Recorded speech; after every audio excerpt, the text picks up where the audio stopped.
Virat chilli powder అన్ని రకాల వంటలకు పచ్చళ్లకు సరైన chilli powder. No colour no chemicals. సారీరా. సారీ తర్వాత ముందా గదో సీన్ చూడండి. అమ్మాయి అల్లుడు కలిసి ఉంటే చూడమంటావా? కళ్ళు పేలిపోతాయి. వాళ్ళేదో కింద మీద పడుతూ ఉంటారు. కింద మీద పెడితే పర్వాలేదు, కింద ఒకళ్ళు మీద ఒకళ్ళు పడ్డారు. రెండు చూపిస్తాను.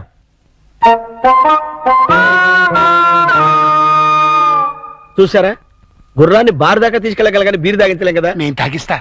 ఎలా తాగిస్తారండి? ఓరి నా పుచ్చు లవంగం, రెండిళ్ళని ఒకే ఇల్లు చేసామా? రెండు బెడ్రూమ్లు ఒకే బెడ్రూమ్ చేసాం. అలాగే రెండు పక్కల్ని ఒకే పక్క చేస్తాం. భర్తపై అనుమానంతో విడాకులు తీసుకున్న అంబిక. ఏమండి, నేనేమన్నా అంటే అన్నా ఉంటారు కానీ అనుమానంతో విడాకులు తీసుకుంటారు ఎవరైనా? ఏంటో అదేంటల్లుడు, బట్టలు నువ్వు తీసుకెళ్తున్నావు. ఉతకడానికి ఏమోనండి. నువ్వు బట్టలు ఉతకడం ఏంటల్లుడు? ఏ నువ్వు ఉతుకుతావా?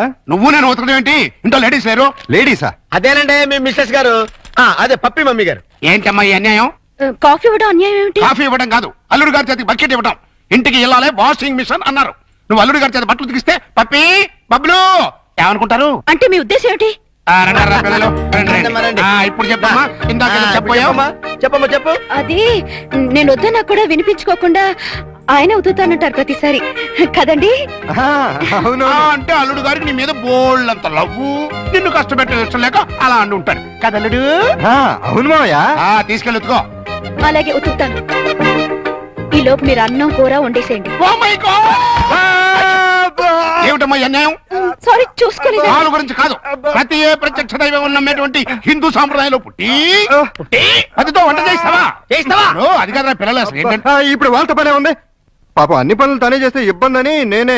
పైగా సీఎం గారు ఏమంటున్నారు? శ్రమదానం చేయండి శ్రమదానం చేయండి అంటున్నారు. అందుకే నేను శ్రమదానం చేస్తున్నాను. మీకంతగా శ్రమదానం చేయాలని ఉంటే కూరగాయల మార్కెట్కి వెళ్ళి కూర కొనుక్కురా, సూపర్ మార్కెట్కి వెళ్ళి సరుకులు పట్టరా, ఫ్లవర్ మార్కెట్కి వెళ్ళి అమ్మాయికి పూలు తీసుకురా. అది కాదు మావయ్య. అది కదా పిల్లలు. నేను మార్కెట్కి వెళ్ళి కూరగాయలు తీసుకొస్తాను. ఏమే ఈ లోపల నువ్వు బట్టలు ఉతుకు. అలాగేనండి. ఆహా, మీ హెడ్ కి హ్యాట్స్ ఆఫ్ గురువు గారు. థ్యాంక్స్. ఏమే వంట అయిపోయిందంటే? ఏమైనా ఏంటి సొంత పనులని? నిన్నేనే వంట అయిపోయిందా అని అడుగుతున్నాను. సమాధానం చెప్పేంటి? అయిపోయిందండి, మీరు వెళ్ళి కూర్చోండి, తెచ్చి వడ్డిస్తాను. అలాగే త్వరగా వడ్డించు. మావయ్య మీరు తినేస్తారా? వడ్డించేస్తుంది. ముందు మీరు తినండి, తర్వాత మేము తింటాం. ఏంటి పోటీ స్పెషల్? దొండకాయ వేపుడు, బెండకాయ పులుసు. మీకు ఇష్టం లేనివి రెండేగా? అవునవును, ఈ రెండు అంటే నాకు చాలా ఇష్టం. అందుకే వండాను, బాగా తినండి. తినండి, ఆఫీస్కి వెళ్ళాలిగా. ఎలా ఉందండి? అదిరింది. ఒక్క ముద్దతోనే కడుపు నిండిపోయింది. ఇక చాలు. మీరు మరీను ఒక్క ముద్దకి ఎలా కడుపు నిండుతుంది? చూడండి బాబాయ్ గారు. ఏమా పిల్లలతో పనుందా? అస్సలు లేదు, మీరు అక్కడే కూర్చోండి. మీరు తినండి. ఏమండి బయలుదేరుతున్నారా? అవును. ఏ షూస్ ఏమైనా తొడమంటారేమోనని. అక్కర్లేదులే. అయితే ఇంతవరకు సెటిల్ చేసేయండి. ఏంటది? ప్యాంటుకి 150, షర్టుకి 120, లుంగికి 90, టవల్కి 50, కర్చీఫ్కి 25, అన్నం వండినందుకు 100, బెండకాయ పులుసుకి 50, దొండకాయ వేపుడికి 75, వడ్డించినందుకు 100, కంచం కడిగినందుకు 150. ఏంటిది? బట్టలు ఉతికినందుకు, వంట చేసినందుకు బిల్లు. మరి ఇంత? 5 స్టార్ హోటల్ కూడా ఇంత ఉండదే? ఉంటే నాకేంటి, ఉండకపోతే నాకేంటి, నా రేట్ అది. ఇవ్వండి. గొప్ప కేసు తగిలిందిరా బాబు. నైట్ భోజనం కూడా నన్నేమంటేమంటారా? వద్దులే తల్లి, ఇంకా నీ చేతులతో మంచినీళ్ళు కూడా ఇవ్వద్దు. మిస్టర్ ప్రతాప్, నీకు గుడ్ న్యూస్ అయ్యా. నేను 10 రోజుల పాటు కూర్చొని కష్టపడి మంచి స్టోరీ తయారు చేశాను. దాన్ని గాని సీరియల్ గా తీసి మన టీవీలో వేస్తే దెబ్బకు మూతపడిపోతుంది. మరి అక్కడే రిమోట్ లో కాలేదు. లేకపోతే ఏంటి సార్, గాడి చేసే పని గాడి చేయాలి, గుర్రం చేసే పని గుర్రం చేయాలి. అంటే నేను ఇప్పుడు గాడిదనా గుర్రానా? వాటిని ఇన్సల్ట్ చేయటం ఎందుకులేండి. అదే కదా. ఇదిగో ఆ కథకి బ్రహ్మాండమైన టైటిల్ కూడా పెట్టాను. ఏంటది? యాంటనా మీద కాకిరెట్ట? కాదు, నెత్తి మీద గుడ్డ. ఎలా ఉంది? సింబాలిక్ గా చాలా బాగుంది. టైటిల్లోనే మన భవిష్యత్తు కనిపించేస్తుంది. ఇదిగో 1992 నుంచి చూస్తాను ఈ స్టూడియోకి రిమోట్ కంట్రోల్ నువ్వా నేనా? ఎందుకు వచ్చిందా డౌట్? ఎందుక? ఎప్పుడు నువ్వు తిడుతుంటావు, నేను పడుతుంటాను, అందుకని. హలో, నేను ఏంటి? సాయంత్రం మీరు వచ్చేటప్పుడు కాస్త స్కూల్ నుంచి పిల్లల్ని తీసుకురండి. మార్నింగ్ డ్యూటీ నాది, ఈవినింగ్ డ్యూటీ నీది. మర్చిపోయావా? లేదు, సడన్ గా ఎందుకో ఒంట్లో బాలేదు. ఏమైంది? కాస్త జ్వరంగా ఉంది. సారీ ప్రియా, అయితే నువ్వు ఇంటికి రెస్ట్ తీసుకో, నేను పిల్లల్ని తీసుకొస్తాను. Thank you. సార్ కట్ చెప్పమంటావా? వద్దు, నాకు ఈ పూట లీవ్ కావాలి. దేనికి? మెంటల్ గా ప్రిపేర్ అయ్యి రేపు ఉంటావా? అవును. అయితే వెళ్ళు.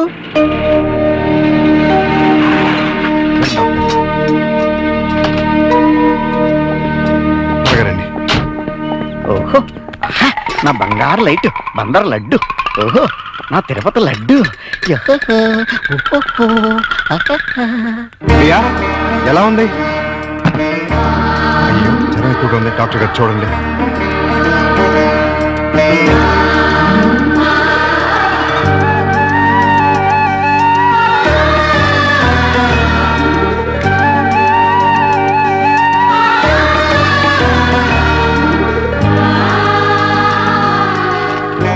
ఈ టాబ్లెట్స్ తెచ్చివాడండి.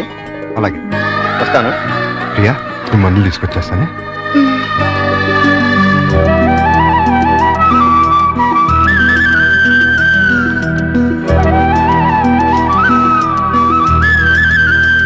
ప్రియాలే టాబ్లెట్స్ తీసుకో.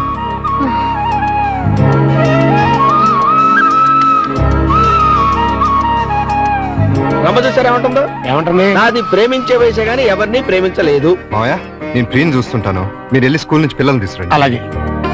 చూసారా ప్రియం చూసుకుంటాడంట. ఇంకెక్కడ కూర్చున్నారండి? పదండి మన వాళ్ళు. అదా డాడీ డాడీ చూడు డాడీ బబ్లు నన్ను ఎలా కొడుతున్నాడు. లే డాడీ అది నాకు ఇచ్చింది. నిన్న అసలు ఇదే ఉండు, మమ్మీకి ఉంటో బాలేదు. అలా చికెన్ బయటికి వెళ్ళి ఆడుకోండి పండి. రా పప్పి. ప్రియా ప్రియా లే జ్యూస్ తాగుదు కానీ లే. వద్దండి. ఏం తినలేదు కదా, నీరసంగా ఉంటుంది. లే అది. డాడీ స్కూల్ కి టైం అయిందిరా. ఆ? అరే అప్పుడే 9 అయిందా? వస్తున్నా. అరే ఇంకా జ్వరం ఉంది. తగ్గిపోతుందిలేండి, మీరు వెళ్ళండి. పావుగంట ఆగి టాబ్లెట్స్ వేసుకో. వస్తా. డాడీ ఇవాళ నువ్వు త్వరగా రావాలి. ఏమ్మా? ఇవాళ నా బర్త్డేగా. ఓ సారీ అమ్మా, మర్చిపోయాను. హ్యాపీ బర్త్డే పప్పి డార్లింగ్. అది same dialogue. Thank you daddy.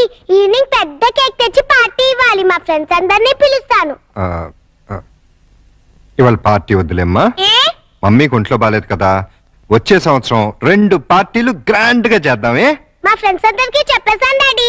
Party ఇవ్వకపోతే ఫీల్ అవుతారు వాళ్ళు. అమ్మకు బాగున్నప్పుడు పార్టీ ఇస్తే అమ్మ కూడా ఫీల్ అవుతుంది కదా మరి. అయితే వద్దులే. Good girl. పదండి, స్కూల్కి టైం అవుతుంది, పదండి.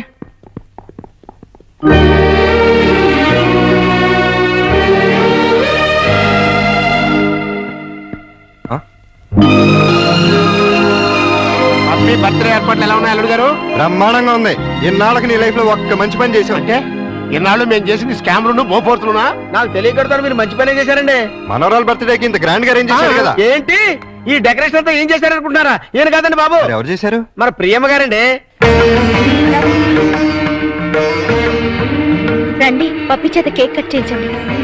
ఏంటి ప్రియ ఇదంతా? అసలే నీకు ఒంట్లో బాలేదు. ఇప్పుడు బానే ఉన్నానండి. అయినా సరే ఇంత శ్రమపడి. తల్లిగా అది నా బాధ్యత. పుట్టినరోజు పండుగ సంవత్సరానికి ఒక్కసారి వస్తుంది. పప్పిని డిసప్పాయింట్ చేయడం నాకు ఇష్టం లేదు. రండి కేక్ కట్ చేయించండి. భార్యాభర్తలిద్దరు కలిసి జాయింట్ గా కట్ చేయించాలి. అప్పుడే పిల్లలు ఆనందపడతారు. కానివ్వండి. త్వరగా కట్ చేయించండి, ఆకలిస్తుంది. పప్పి క్యాండిల్ లేదు. గట్టిగా. Happy birthday to you. Happy birthday to you. Happy birthday to you. Pakistan ఇండియాలో ఉండే అల్లుడు అమ్మాయి ఇవాళ హైదరాబాదు సికింద్రాబాద్ లా కలిసిమెలిసి ఉన్నారా? ఇంకా 10 రోజులు ఆగితే వాళ్ళిద్దరి మధ్య బాగా ఎఫెక్షన్ పెరిగిపోయి విజయవాడ బెజవాడ ఒకటైపోతారు. అయితే ఇప్పుడే వాళ్ళని విడదీయాలి. విడదీయాలా? ఖాళీగా ఉన్నోడు క్యాట్ కటింగ్ చేయడం అంటే ఇదే. వాళ్ళిద్దరు విడిపోయినంత కాలం కలపడానికి ప్రయత్నం చేశారు. తీరా వాళ్ళిద్దరు కలవబోతుంటే విడగొడతారంటారేంటి? ఆత్రేయ గారు ఏమన్నారు? నీతో ఏమన్నా అన్నారేమో గానీ నాతో ఏమనలేదు. విడదీస్తే విరహం పెరుగుతుంది, దూరం అయ్యే కొద్దీ దగ్గర వాళ్ళని అనిపిస్తుంది అని అన్నారు. వాళ్ళు ఎప్పటికీ కలిసి ఉండాలంటే ఇప్పుడు విడదీయాలి. ఓహో అలా వచ్చారా? నువ్వెలా రావాలో చెప్తాను రా. నమస్కారం అండి. ఏంటిలా వచ్చావు? నేను రాలేదు, ప్రతాప్ గారు పంపించారు. దేనికి? మీ మధ్య అకౌంట్ బ్యాలెన్స్ ఉందంట కదండి, అది క్లియర్ చేసి రమ్మన్నారు. ఇదిగోండి 5,000. అకౌంటా? అదేనండి, నిన్న వాళ్ళ పాప బర్త్డే చేశారు కదా. చేస్తే కేక్ 500, చాక్ 100, డెకరేషన్ 1000, టీలు టిఫిన్లకు 1000, బూడగల కింద 250, సర్వీస్ ఛార్జీల కింద మిగతా అమౌంట్ ఇచ్చిరమ్మన్నారండి. నిజంగానే ఆయన పంపించారు ఈ డబ్బు? మిమ్మల్ని హవాలా కేసులో ఇరికిద్దామని హర్షద్ మెహతా బొంబాయి అతను పంపించాడండి. జోక్ లేకు. మా కమిడీస్ వచ్చిన ప్రాబ్లం ఏదండి? ప్రాబ్లం ఏది? మేము సీరియస్ గా చెప్తే జోక్ అంటారు, మేము జోక్ గా చెప్తే సీరియస్ అంటారు. ప్రేమతో పాప బర్త్డే చేస్తే పేమెంట్ పంపిస్తాడా? కట్టుకున్న మూడు కాదు కదమ్మా, అవసరానికి పెట్టుకున్న మూడు, అందుకే పంపించాడు. ఎక్కడున్నాడు ఆయన? దేనికి? అదే నిన్న ప్రేకి జ్వరం వస్తే డాక్టర్ని తీసుకొచ్చి టాబ్లెట్ వేసి నోట్లో థర్మామీటర్ పెట్టి నెత్తి మీద తడిగుడ్డ కప్పి జ్యూస్ తాగించి డ్యూటీ మానేసి నైట్ అంతా ఓటీ చేసామంట కదా, దానికి పేమెంట్. ఒంట్లో బాగోపోతే సాటి మనిషిగా సాయం చేశాను, దానికి కూడా రేట్ కడుతుందా? కమిట్మెంట్ ఉన్న వైఫ్ కాదు కదా, కాంట్రాక్ట్ వైఫ్, అందుకే సెటిల్ చేసి ఉంటుంది. ఏంటిది? ఆ ప్రశ్న నేను అడగాలి. పాపకి కనతల్లిని కానంత మాత్రాన కేకులు చాకులు అమ్ముకునేంత చీప్ గా కనిపిస్తున్నానా? నేను మాత్రం తాళి కట్టినంత మాత్రాన అభిమానంగా సాయం చేస్తే దానికి రేట్ కడతావా? డబ్బు పంపిస్తావా? నేను డబ్బు పంపడం ఏంటి? మరి డబ్బు ఎవరు పంపారు? ఏమో నాకేం తెలుసు. మీ ఇద్దరి మధ్య సెటిల్మెంటే తప్ప సెంటిమెంట్ లేదని నేనే సెటిల్ చేశా. మా ఇద్దరికి సెటిల్మెంట్ చేయడానికి నువ్వెవడవే? నీకు మావని, నీ కూతురికి తాతని. అయితే ఎలా నాటకాలు ఎందుకు? మీరాడే నాటకాలు చూడలేక. అంటే మా ఇద్దరికి ఎలాగోలా గొడవ పెట్టి విడదీద్దామనా? అంటే మీ ఇద్దరు కలిసిమెలిసి ఉంటున్నారా? కాపురం చేస్తున్నారా? కాపురం చేయకపోతే మాత్రం కలిసే ఉంటున్నావుగా. ఎందుకు? ఎవరిని ఉద్ధరించడానికి? అగ్రిమెంట్ కాపురం, సెటిల్మెంట్ వ్యవహారం. ప్రేమగా పప్పికి పుట్టినరోజు చేస్తే దానికి వెల కడతారా? తప్పే ఉందమ్మా. ప్రేమగా చూసుకోవడానికి, ఫ్రీగా చేయడానికి పప్పి నీకేమన్నా చుట్టమా? ప్రియా పప్పికి తల్లి. తల్లే ఏ వరుసలో?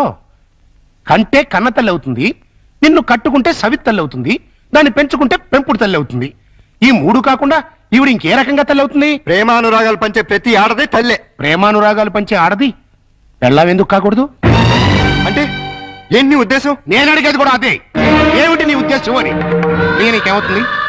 గండ, లవరా, వెళ్ళావా లేక ఉంచుకున్నదా? నోర్మై! నేను మోస్తాను, కానీ లోకం నోరు మూయించలేదు. లోకంతో మాకు పర్లేదు, కానీ నాకు పప్పికి ఉంది. పప్పి గురించి నువ్వేం దిగులు పడక్కర్లేదు. ప్రియ వచ్చిన తర్వాత తను చాలా సంతోషంగా ఉంది. రేపు ప్రియ వెళ్ళిపోతే ఎక్కడికి వెళ్తుంది? ఎందుకు వెళ్తుంది? అంటే నిన్న పుట్టినరోజు చేసిన ప్రియ రేపు దగ్గరుండి నీ కూతురికి పెళ్లి కూడా చేస్తుందా?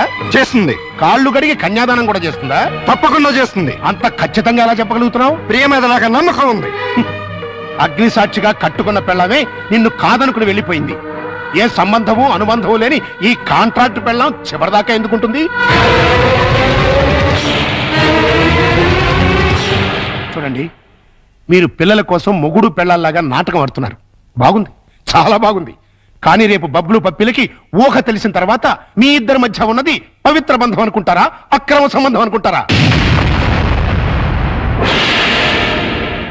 4 గోడల మధ్య మీరు వేరువేరుగా పడుకున్నా నలుగురు దృష్టిలో మీరు ఆడే నాటకం ఫ్రెండ్షిప్ కాదు, ప్రాస్టిట్యూషన్ అంటే వ్యభిచారం. చిన్నపిల్లల అమ్మా నాన్న ఆట ఆడితే తమాషాగా ఉంటుంది, కానీ పిల్లలున్న మీరు అమ్మా నాన్న ఆట ఆడితే అసహ్యంగా ఉంటుంది.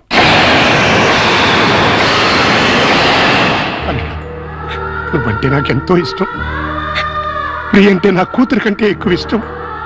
మీ ఇద్దరు పుణ్యమాని ఆ ఇద్దరు పిల్లలు తల్లి తండ్రి లేని లోటు లేకుండా ఆనందంగా ఉన్నారు. ఆ ఆనందాన్ని వాళ్ళకి శాశ్వతం చేయండి.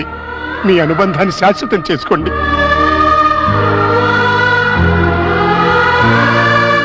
మీ ఇద్దరికి ఒకరంటే ఒకరికి ఇష్టం ఉంది, ఒకరి మీద ఒకరికి ప్రేమ ఉంది, కలిసి బతకాలని కోరిక ఉంది.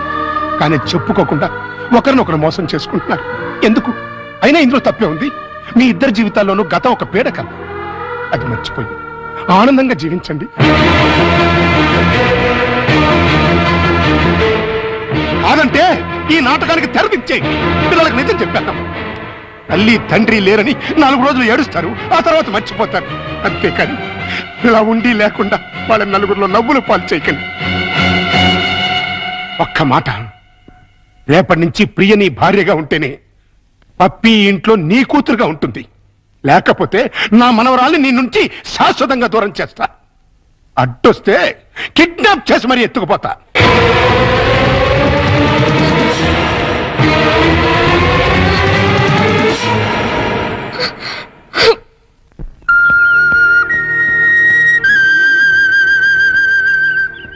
ప్రియా,